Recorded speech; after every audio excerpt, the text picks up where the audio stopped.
on earth. Peace on earth. Peace on earth. Peace on earth. Peace on earth. Peace on earth. Peace on earth. Peace on, peace on earth.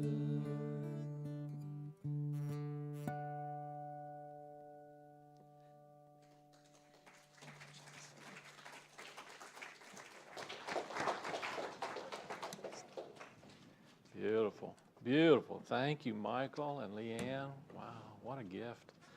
Thank you for sharing that with us. I'm going to move over here to the center. I'm always returning to center, you know. You know that story, never center, but always returning to center. So I figure this is a good symbolism of returning to center. Well, good morning, everyone, and happy Friendship Sunday. Thank you for coming, and thank you for being a friend. And thank you for bringing friends, those of you who are able to bring friends, and those who are here know that you're with friends. And that's what we're here to connect with each other in that way and recognizing who and what we are. In Matthew chapter 18, verse 20, it says, "For where 2 or 3 are gathered together in my name, there am I in the midst of them." It's one of my favorite verses, and it really speaks on a number of different levels. Would someone turn the AC? Thank you, you're already on it. I noticed a lot of fanning going on, so looking out for my friends here.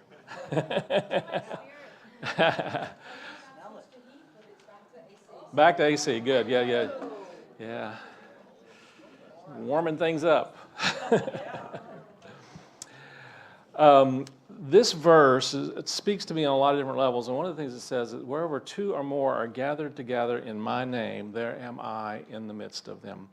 And so what I'm hearing in this spiritually and metaphysically is an understanding that the word name actually represents in my nature or in my character. And so when 2 or more come together in that character of the Christ, of that Spirit of God within each and every one of us, the I am, there I am in the midst of them. We experience that awareness of the I am. We experience more of that presence of the divine. In many ways, we can experience more of our divine nature by being in connection with those of like heart and mind than we can oftentimes by going off into the cave and meditating for 25 years. There's nothing wrong with going off and meditating for 25 years if that's what you're called to do. But I'm going to suggest to you that it's once you come out of the cave and come back into connection and relationship with each other that you're most open to expressing that divine nature in life with and for each other. There's a powerful understanding that we are much stronger and much clearer and much more in alignment with our expressing our divine nature when there's those around us who we can not only express that with, but also that we can see and experience from that place and from that awareness. I came across this saying from Benjamin Franklin. He said, "We must hang together or surely we will hang separately." He said this before when at the Declaration of Independence. I would suggest to you that in many ways the Declaration of Independence was also a declaration of interdependence. It was a declaration of interdependence of those in this country who were set upon a particular awareness and ideal of the possibilities of humankind, of people coming together and governing themselves together and really creating a union and a bond that is not necessarily dictated by a king or a dictator, but dictated by the collective awareness of all these united people coming together. C.S. Lewis said, "Friendship is born My printer didn't work very well. Let me see if I can recorrect this. Friendship is born that moment when a person says to another, "What? You too? I thought that was only me." And sometimes it's seeing our collective ideas and thoughts and experiences that really draw us into and bring us into a deeper, richer awareness of our connection with ourselves and with Spirit. And so we're here today to celebrate the idea, not just the idea, but the experience and the expression of friendship. Friendship, I'm going to suggest to you, is a very sacred thing. I think if you look around and see your friends, you know that there's a very sacredness to your connection with these people. It may or may not, it may be a very short friendship that you've had for a very short period of time. It may have been one that you've had all your life. But there's something within us that recognizes that there is a connection that we have on a deeper level. And when we begin to really tune into that more significantly and more fully, we find that not only are we being brought up into a higher place, but we're also a part of helping to bring our friends up to a higher place. You know that saying that all boats rise together. So when we are rising up, we're also helping to bring those around us into a deeper experience, or a higher experience, you might say. I came across a thing on Facebook this week. I think it was in Pinterest or one of those picture things that has all the different sayings and stuff. And it said, a friend is someone who, when you fall down, will lend you a hand and lift you up. A good friend is someone who will, when you fall, will lend you a hand and lift you up after they've stopped laughing. Sometimes it's a matter of just being with each other in awareness of our, as Oscar Wilde says, life is too important to be taken seriously. It needs to be taken joyously. And so sometimes it helps us to move out of those times when we feel like we're really have fallen down, to have someone just to laugh with us and recognize that we can laugh off a lot of the things that we take so seriously in our lives. Edwin Markham, the American philosopher and poet, he said, "There's a destiny that makes us brothers." And this includes sisters as well. He wrote it a long time ago. There's a destiny that makes us brothers. None goes his way alone. All that we send into the lives of others comes back into our own. And so when we find ourselves in a situation where we have fallen down, interestingly enough, one of the most valuable things we can do to help bring ourselves up at a place where we have fallen down is to reach down to someone who else has fallen down and help lift them up. We have a tendency to spend our time and energy trying to get someone else to pull us up. And sometimes that's a challenge, because the moment that we shift our awareness into really reaching out to someone else, we've automatically lifted ourselves up. We've automatically moved up into a higher place. I believe it was, I was looking for this story, and I believe it was either Harville Hendrix or Gay Hendrix, and I don't remember which, but it tells a story, tells a story of having he was a psychologist, and one of his clients was calling on the phone and was just really distraught, and to the point of actually being suicidal. And I remember he was talking to him and he was telling him all the things that were going on for him, and he said to him, is there somebody that you know that you could help in some way? And the guy said, "No, I don't know anybody. There's nobody that I know. I don't have any friends. There's nobody that I can help. There's nothing I can do to help anybody." He says, "Oh, just think about it now. Isn't there something that you can do to help somebody?" And the guy thought for a second. "Well, there is this lady that lives downstairs from me, and I noticed that her in the front of her walk, in front of her door, it's got leaves and it's all kind of cluttered and that sort of thing." And then he says, "Well, here's what I want you to do. I want you to get a broom, and I want you to go there right now, and I'm going to stay on the phone. I'm going to stay on the phone, and I want you to go there right now, and I want you to go down and sweep off her driveway."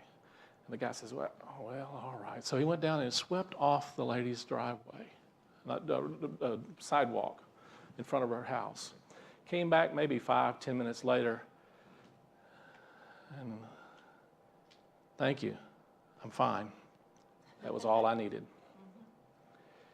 In the very act of doing something for someone else, it pulled him out of his depression, and it pulled him out of his negative thinking. It pulled him out of where he was. This is what we as friends not only can do for ourselves, but we can do for others. When we do for others, we are actually doing for ourselves, whether you recognize it or not. Trees in a forest are much stronger when they're in the forest. If you plant a tree out by itself independently and the wind comes along, there's a good chance, if the wind is strong enough, it's going to blow that tree down. But if you put a tree in a forest with other trees, the chances of that happening are much, much less. Trees are so much stronger when they're together.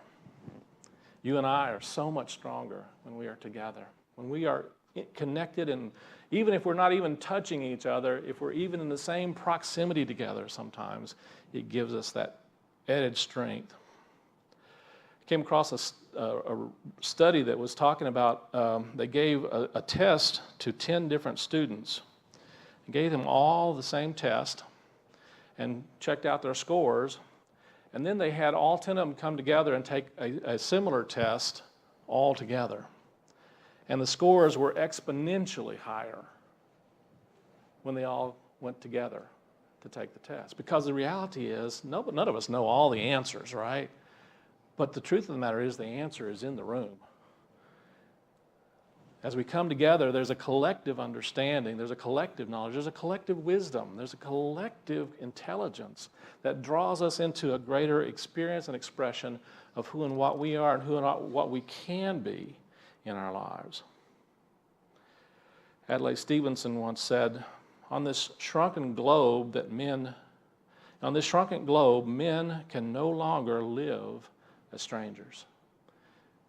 Our world is getting really smaller, isn't it? It's gotten hugely smaller since the invention of the internet in many ways. And in many ways, the internet has been a very powerful tool for helping us to connect in ways that we had not been able to connect before. One of the things that Julie and I have to say that we love about new technology is we get to FaceTime with our grandbaby who lives in California. And it's one of the most precious things in the world to be able to have that kind of connection, even though it's not fully what we want. We want to be able to naturally hold her, but it really is. A couple of nights a week we actually get to have dinner with her, and it's kind of fun. We get to find out what she's eating, and watch her as she's feeding herself, and so the internet has done amazing things to help connect us in many ways. And it's also made us really conscious in many ways and aware of things that are not necessarily just around our peripheral. And yet at the same time, one of the things that I think we see with the internet and with all these ways that we connect on social media is that sometimes it also helps disconnect us from connecting with each other face to face. And so it's really valuable for us to really pay attention and notice how often are we really connecting when we're working with things like Facebook and Twitter and all the social media and those sort of things. I'm not knocking those because I'm certainly I really find there's a real value in a lot of that. I find a lot of good material for my lessons on Sunday from what some of you folks post out there and remind me of the truth of who and what we are. And at the same time, it also can, we can spend so much time in that we're not really connecting with people heart to heart, face to face. And there's something that can be missing when that happens. And that's one of the things why I have to say that I am so grateful that I get to be a part of this community where we come together face to face, where we come together and give each other hugs, and we come together and we also, remind each other of who and what we are, and also remind each other when we're stuck that there's more to us than we realized. So I wanted to look at a particular metaphysical idea or understanding from Scripture about this. And so this is about David being anointed king over Israel. And it says, then all the tribes of Israel came to David at Hebron and said, behold, we are your bone and your flesh. Previously, when Saul was king over us, you were the one who led Israel out and in. And the Lord said to you, you will shepherd my people Israel, and you will be a ruler over Israel. Now, looking at this metaphysically, this is actually in I believe in 1 Samuel chapter 17, verse 12. There it is. I found it. David, metaphysically, represents beloved, loved, well-beloved. It represents the divine quality and the divine energy of love itself. And so symbolically, David, it says that David is the youngest son of Jesse and the Bethlehemite, and he was anointed king of Israel in Saul's stead. And he succeeded Saul as the king. And so metaphysically, David often is referred to as a type of Christ. His life was a forerunner of that for of a perfect human being, of who and what we are created to be in the image and after the likeness of the divine. And so Jesus Christ was of the house of David. And David represents divine love individualized in human consciousness. Love in being. God is the idea of perfect unity in all existence. When the divine idea is focused in man, it is the Christ love on its inner side and the Jesus love on the outer side. And so when David, in his youth and purity, daily communed with God, he closely reflected divine love. And when he developed his human character as a king in dominion over men, he manifested the limitations of the human in a larger degree. This is all from the Metaphysical Bible Dictionary. The rulership is withdrawn from the head or the will, Saul, and is gradually transferred to the heart of love, King David. And David was spiritually anointed by Samuel long before he assumed the reins of government. So metaphysically, as we look at this story, it's basically saying all of the tribes of Israel. So metaphysically, the tribes of Israel represent our divine qualities. We refer to them primarily in unity in terms of our 12 powers. Faith, strength, love, wisdom, imagination. What are some others? You guys know them? Zeal, understanding, will, elimination. Power. We all have these qualities within us, and these are all qualities of the divine that we can share and reflect. And so the tribes of Israel are representative of all these different qualities coming together under the rulership of King David. And King David represents divine love. And divine love coming together moves us into a place where we are open to allowing ourselves to develop and grow spiritually. Metaphysically, Israel, let's see, we look at the different characters here. Hebron, the word Hebron, it says, then all the tribes of Israel came to David at Hebron. And Hebron metaphysically represents friendship. And so all the tribes of Israel, all our divine qualities come together under the rulership of divine love in friendship. We are and it says, we are your bone and your flesh. Really, that means significantly, metaphysically, it means that we are one with you. We are one with your very essence and who and what you are. And Saul represented the will, and it's moving from the intellect into the heart. And we're making those connections on a heart level. And it says that you, divine love, will shepherd my people, Israel. My people Israel is really a symbolic of our spiritual being ourselves. It's our unfolding soul. It is that part of us that is waking up to our divine spiritual nature. And this is what Israel represents. You will shepherd my people, and you will be ruler over Israel. So our spiritual growth, our spiritual process, our spiritual awakening process that we're a part of is really being ruled by divine love, and it pulls together all these divine spiritual qualities in our connections and our friendships. And it's a way of helping us to grow spiritually. I thought that was just a beautiful awareness that we come together here as a community to be in and under the rule of divine love and to allow our spiritual qualities to grow and to develop. And one of the things that does that is our coming together in our friendship. It's our friendships that help us to recognize those divine qualities. It's our friendship also that helps us to recognize when we're not really experiencing and expressing some of those divine qualities, isn't it? Sometimes we get to see ourselves in our mirror in ways that we had not seen before through the heart and the mind and the eyes of loving friends. There's an excerpt that was taken from an interview with Archbishop Desmond Tutu by Amy Goodwin. And Desmond Tutu said, in our part of the world, we have something called Ubuntu. Ubuntu. Ubuntu is the essence of being human. We say a person is a person through other persons.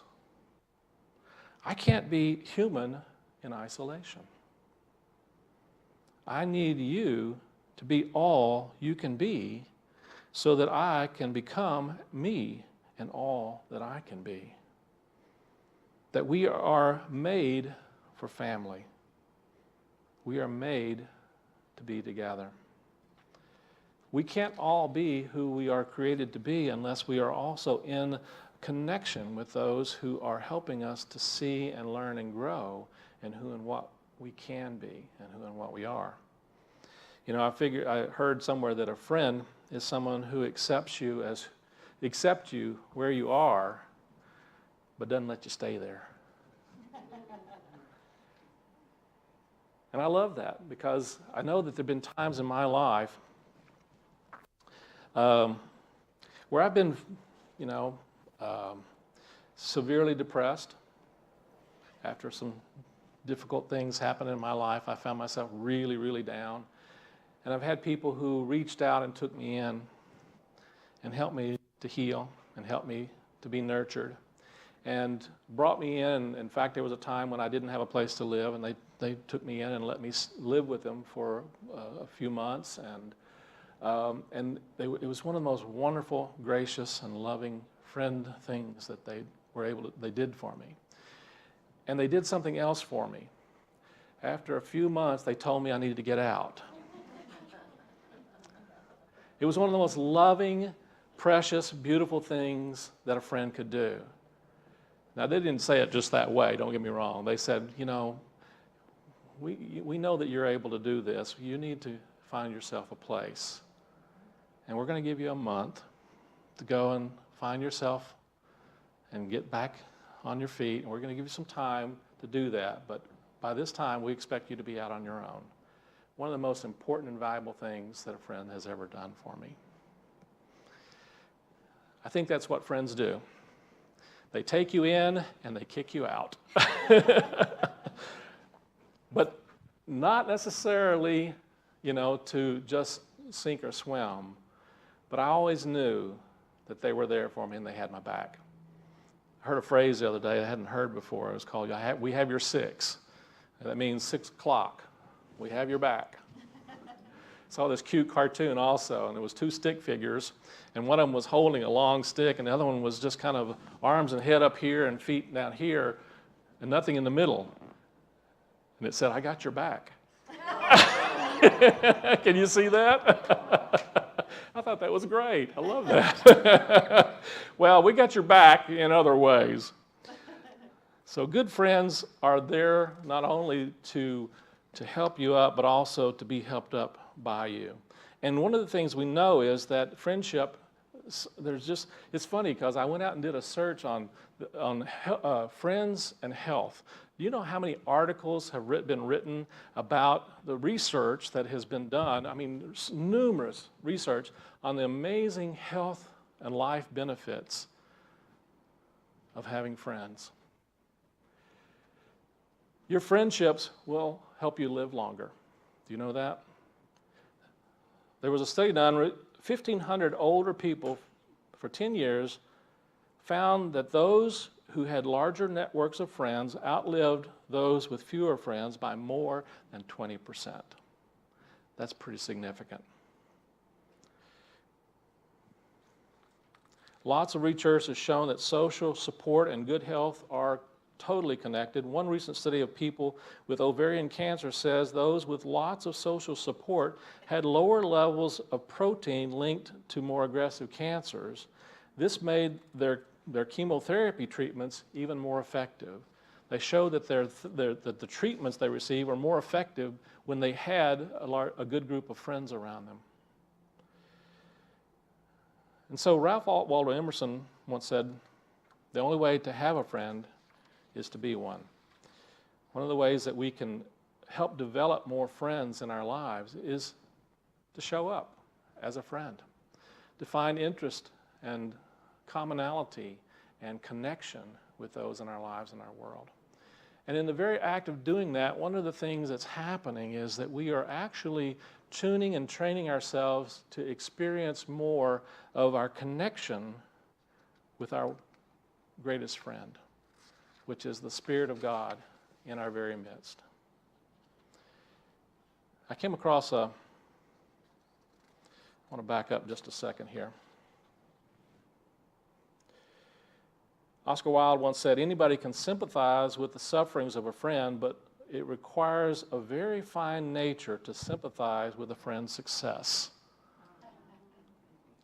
One of the most valuable things that we can do is really honor and celebrate our friends as they are moving up and as they are lifting themselves up and moving into a better place, and really be there with them in a positive way, even at times when we feel like we're not in that same space. Because the reality is, if we will do that, just as the man who swept the sidewalk, we will be lifting ourselves up in the very act of reaching out and being a friend. And so I was looking at a wonderful resource that I came across that really spoke to me. And it's from a book called Friendship. It's a classic book, apparently, from many years back, from Hugh Black. He says, we have some training in the love of friends as if only to prove to us that without love we cannot live. All our intimacies are but broken lights of the love of God. They are methods of preparation for the great communion. Insofar, even with our earthly friends are helps to life, it is because they are shot through with the spiritual, and they prepare us by their very deficiencies for something more permanent. There have been implanted in man an instinct and a need which made him discontented till he find contentment in God. And he goes on to say, to believe in this great fact does not detract from human friendship, but really gives it worth and glory. It is because of this that all love has a place in the life of man. All worships and friendships and loves come from God and are but reflections of that divine tenderness.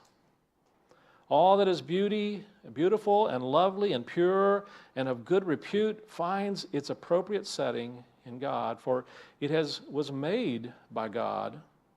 He made it for himself, and he made man with instincts and aspirations and heart hunger and divine unrest, that he might give them full satisfaction in himself. And so our friendships are actually a way of preparing us, reminding us, helping us, moving us back into a connection and a relationship with the most significant and important friendship that we have in our life, which is the very essence of our divine nature, which is the presence of God. And so when you look around and see your friends, be sure you're recognizing this as an opportunity. Be sure you're recognizing and looking beyond any of the quirks or shortcomings, beyond any of the, even for that matter, even the brilliance. When you look at your friends, know that you're looking into and through the eyes of God.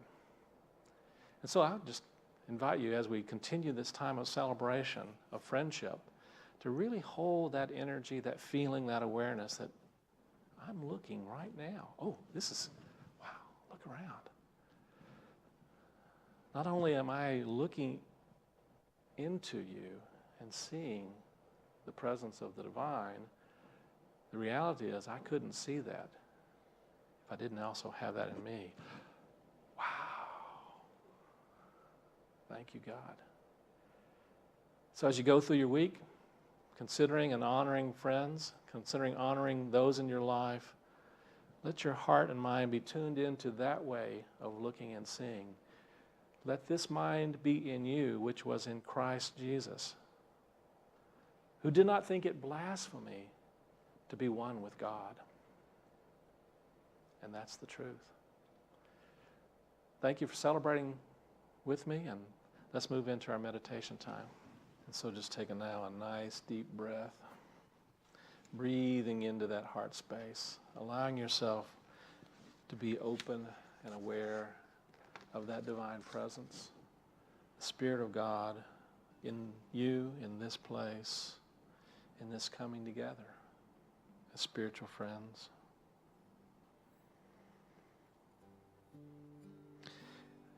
And as you move into that quiet, still place, let your heart be open to the wisdom, the inspiration, the guidance of Spirit.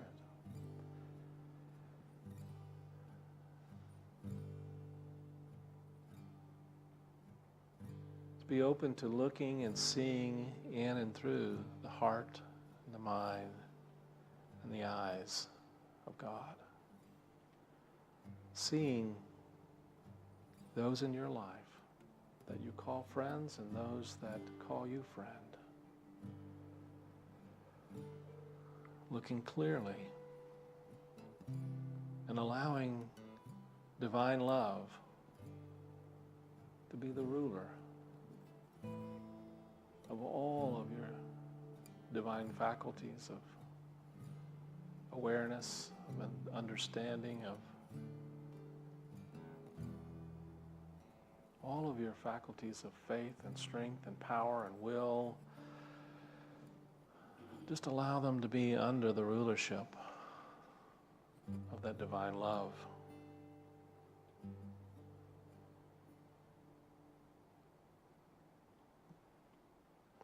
And as you do, know that in the very act of looking and seeing that divine light in our friends, we are revealing that divine light into the world.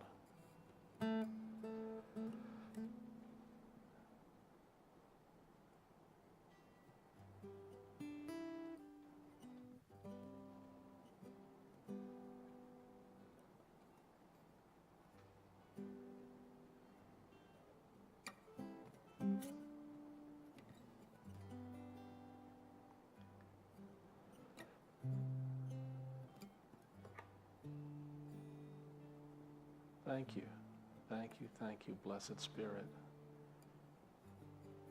for your vision, your light, your awareness of your presence in us and in our friends, those that bring us into and lift us up into a higher place, and those that we have the opportunity to lift up as well. Thank you, blessed friend. Thank you, Blessed Spirit. Thank you. Take a nice deep breath. Let your heart be filled with that knowing of that connection and that oneness in Spirit. Take another nice deep breath. Let your awareness move back in this room, this time, this place. And take one more nice deep breath, and when you're ready, gently open your eyes. And so it is.